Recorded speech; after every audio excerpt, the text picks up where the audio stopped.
Бүгін 29 қараша. Бұйырса тәрбие сағатын өтеміз. Міне, бұл жерде Нұрсұлтан Әбішұлы Назарбаев тек орыс әдебиетінен төртке шыққан, қалған сабақтарына белсенді қатысып, 5 оқыған. Абай атындағы Қазақ орта мектебінің 20-ші түлектері Нұрсұлтан Назарбаев ол алғыр зерде оқушы болған. Бұл суретте Нұрсұлтан Әбішұлы Назарбаевтың студенттік шағы бейнеленген.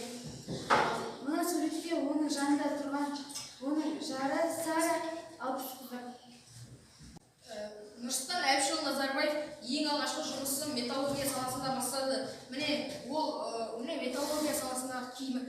Ол 1960 жылы, 1969 жылдары металлург болып жұмыс істеген. Бұл металлург жұмысына ол Украинаның астанасы Киев қаласында оқыған. Негізгі болғысы келген мамандығы ұшқыш еді, алайда ол Қарағандыда 1969 жылдарда металлургия заводында жұмыс істеді. Нұрсұлтан Әбішұлы Назарбаев ең алғашқы еңбек жолын металлургия заводында бастаған. Ол осындай өте жоғары температурада жұмыс істеген, және ол темір балқытатын домна пештердің қасында жұмыс істеді. 1973 жылдары Қарағанды облысы Теміртау қаласындағы партия комсомол жұмыстарында жауапты қызметтер атқарды. 1973-1977 жылдары комитеттің партком хатшысы болып тағайындалды.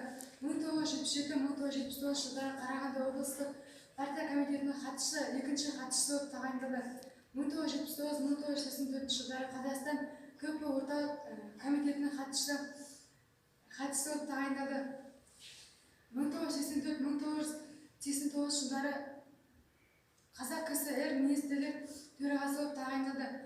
1989-1991 жылдары Қазақстан КП ОК бірінші хатшысы болып тағайындалды. 1991 жылдың 1 желтоқсанында тұңғыш рет Қазақстан президенттік жалпы халықтық сайлауы өтті. Ол сайлауда Нұрсұлтан Әбішұлы Назарбаев басым дауыспен жеңіске жетті. Яғни 98,7% дауысы Нұрсұлтан Әбішұлы Назарбаевқа берілген екен. 1999 жылы 10 қаңтарда Қазақстан Республикасының президенттің сайлауы болды. Тұңғыш рет баламалы негізде демократиялық үрдіспен өткен бұл сайлауда Қазақстан Республикасының президенті болып Нұрсұлтан Назарбаев қайта сайланды. Қазақстан Республикасының қарулы күштерінің жоғары бас қолбасшысы Нұрсұлтан Әбішұлы Назарбаев. Шығармашылық тұлға елбасы. Елбасымыз Нұрсұлтан Әбішұлы Назарбаевтың бұл кітаптары Қазақстанның егеменді мемлекет ретінде қалыптасуы мен дамуының стратегиясы, тарих толқынында, Қазақстан халқының азаматтық таңдау, тарихи зерде, ұлттық татулық және демократиялық реформалар, 100 жылға татитын 10 жыл, сындарлы 10 жыл, ғасырлар тоғысында, Қазақстан жолы, тәуелсіздік белестері. Нұрсұлтан Әбішұлы Назарбаев ол сәулеткер. Нұрсұлтан Әбішұлы Назарбаев елорданың Астанаға бәйтерек ханшаты секілді үлкен ғимараттар салған. Бұл бәйтерек, бұл Нұрсұлтан қаласы, бұл үлкен қала, әрі әдемі қала. Елбасының өміріне арналып балық шағының аспаны фильмі түсірілді. Осы көрінісі